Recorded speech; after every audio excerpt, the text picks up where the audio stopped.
Hi friends, welcome to Devhoti Samayal. Please subscribe my channel for more videos. The link வந்து நான் டிஸ்கிரிப்ஷனில் தரேன், பார்த்து என்ஜாய் பண்ணுங்கள். ஸோ அந்த மீனெல்லாம் நாங்கள் பிடிச்சிட்டோம். மீன் வந்து நாங்கள் கம்மியாக தாங்க பிடிச்சோம். என் ஃப்ரெண்ட்ஸ் எல்லாம் நிறைய பேர் சேர்ந்தா இந்த மீன் பிடிச்சிருந்தோம். ஸோ எல்லாருக்கும் கொடுத்தோம் அப்படின்னா எங்களுக்கு பத்தாதுன்னு தெரிஞ்சிச்சு. ஸோ நாங்கள் என்ன பண்ணோன்னா எல்லோரும் சேர்ந்து இந்த மீனை க்ளீன் பண்ணி ஒன்றாவே வந்து கூட்டாஞ்சோறு மாதிரி செஞ்சு சாப்பிட்லான்னு பிளான் பண்ணோங்க. அதில் பிளாக் கலரில் இருக்குது பார்த்தீங்களா, அது வந்து விரால் மீன் சொல்லுவாங்க. அதை வந்து நாங்கள் சமைக்கலை. அது இல்லாமல் மற்ற மீன் எல்லாமே எடுத்து நாங்கள் க்ளீன் பண்ணி வச்சிட்டோம். ஒரு வீட்டில் இருந்து பொடி ஆயில் எல்லாமே எடுத்துகிட்டு வந்துட்டோம். இப்போ வந்து நாங்கள் பாத்திரத்தை ஸ்டார்ட் பண்ணி அதில் ஆயில் போட்டுட்டோம்.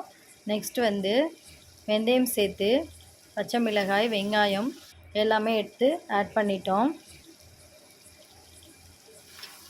இங்கே வந்து நாங்கள் கூட்டாஞ்சோறு செய்யும்போது மோஸ்ட்லி இங்கே தாங்க செஞ்சு சாப்பிடுவோம். இது வந்து இன்னொரு டிஷ்ஷு கூட நைட் டைமில் நான் செஞ்சு போட்டிருப்பேன். அந்த லிங்க் டிஸ்கிரிப்ஷனில் தர்றேன், பார்த்து என்ஜாய் பண்ணுங்கள்.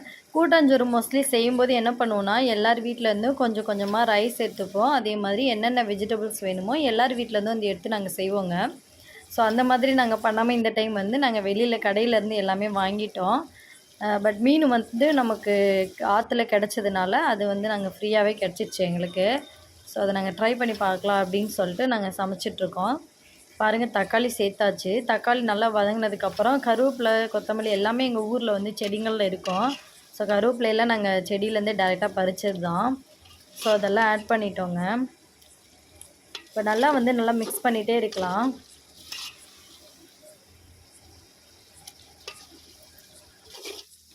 பாருங்கள், நல்லா இப்போ வந்து தக்காளி வெங்காயம் வந்து நல்லா வதங்கணும். ஸோ அதுக்காக நம்ம வச்சுருக்கோம். நெக்ஸ்ட்டு வந்து அந்த மீன் இருக்குது பார்த்தீங்களா, அதெல்லாம் வந்து நம்ம வாஷ் பண்ணி எடுத்துக்கலாங்க. அது என்னென்னா அந்த பிளாக் கலரில் மீன் இருக்குது பார்த்தீங்களா, அது விரால் மீன்னு சொல்லுவாங்க. அதை நம்ம சமைக்க மாட்டோம். ஸோ அதை எடுத்துட்டு மற்ற மீனெல்லாம் நம்ம வந்து வாஷ் பண்ணி வச்சுருக்கோங்க. இது வந்து ஒரு கப் அளவு தான் நமக்கு வந்தது. ஸோ அதை நம்ம எடுத்து வச்சுருக்கோம். நெக்ஸ்ட்டு வந்து தக்காளி வந்து நல்லா வதங்கிட்டுருக்குங்க. இப்போ மறுபடியும் நல்லா மிக்ஸ் பண்ணி விடலாம். பாருங்கள் எப்படி வெந்துட்டுருக்குன்னு, நல்லா வதங்கியிருக்குது. நம்ம ஸ்டவ்வில் செய்கிறத விட இந்த மாதிரி அடுப்பு இந்த கங்கில் செய்வாங்கள்ல, விறகு அடுப்பில் செய்யும்போது சூப்பராக வந்து தீ நல்லா இதாக இருக்குங்க, பவராக இருக்கும். நெக்ஸ்ட்டு வந்து நம்ம வந்து புளி ஊற்றிக்கலாம் அப்படின்னு சொல்லிட்டு நாங்கள் புளி கரைச்சி வச்சுருக்கோம். அதை வந்து நாங்கள் இதில் ஆட் பண்ணுறோங்க.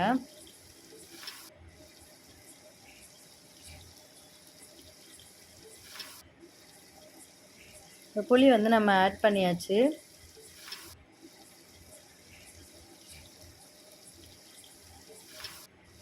புளி ஆட் பண்ணிட்டோங்க. ஆட் பண்ணிவிட்டு இப்போ வந்து நம்ம வீட்டிலேருந்து பொடி எடுத்துகிட்டு வந்தோம் இல்லையா, அதை வந்து நம்ம இது கூட ஆட் பண்ணிக்கலாம். மல்லித்தூள் 2 ஸ்பூன் போட்டிருக்கேங்க. மிளகாய்த்தூள் 2 ஸ்பூன் போட்டிருக்கேன்.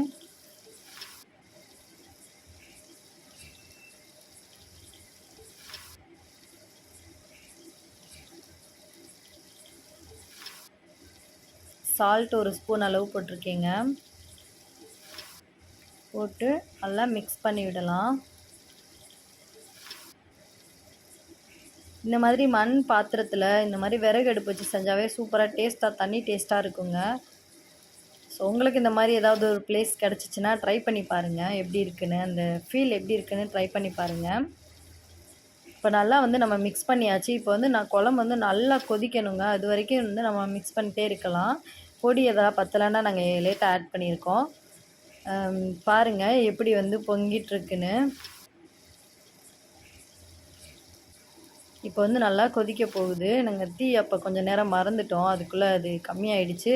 ஸோ மறுபடியும் எல்லோரும் தீ அதை கங்க ஸ்டார்ட் பண்ணி எரிக்க ஆரம்பித்தோம். அடுத்து நெக்ஸ்ட்டு பாருங்கள், குழம்பு கொதிக்கிறதுக்கு இன்னும் ரெடி ஆகலை. இப்போ தான் கொதிக்க ஸ்டார்ட் ஆகுது. ரொம்ப நேரம் கொதிக்கணுங்க, அப்போ தான் டேஸ்ட்டாக இருக்கும். ஸோ அதுக்காக வந்து நல்லா நாங்கள் கொதிக்க விட்டுட்டோம்.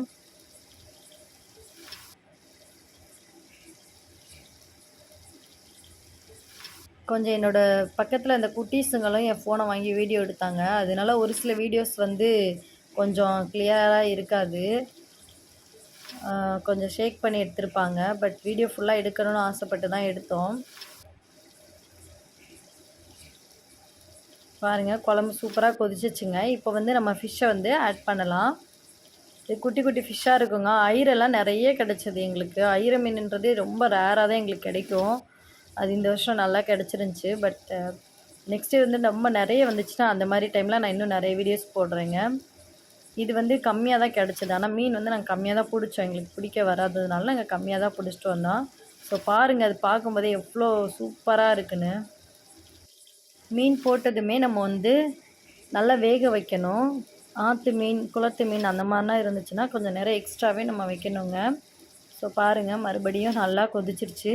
நீங்கள் பாருங்கள், கொதிச்சு வரும்போது அது எப்படி இருக்குது பாருங்கள். அந்த மீனெல்லாம் வரும்போது அது அந்த குட்டி குட்டியாக இருக்கிறது எல்லாமே ஐர மீனுங்க. ஸோ சூப்பராக வந்துடுச்சு.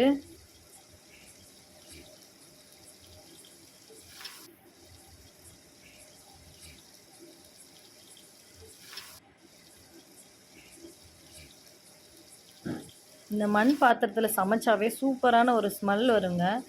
ஸோ நீங்களும் இந்த மாதிரி டைம் இருந்துச்சுன்னா, உங்களால் முடிஞ்சிச்சுன்னா நீங்களும் ட்ரை பண்ணி பாருங்கள். இப்போ வந்து குழம்பு மீன் வந்து வெந்துடுச்சு. நாங்கள் வந்து கொத்தமல்லி மட்டும் லைட்டாக தூவிட்டு சாப்பிட்றதுக்கு ரெடி ஆகிடுச்சுங்க. இங்கே பாருங்கள், குழம்பு எவ்வளோ சூப்பராக இருக்குது பார்க்குறதுக்கே.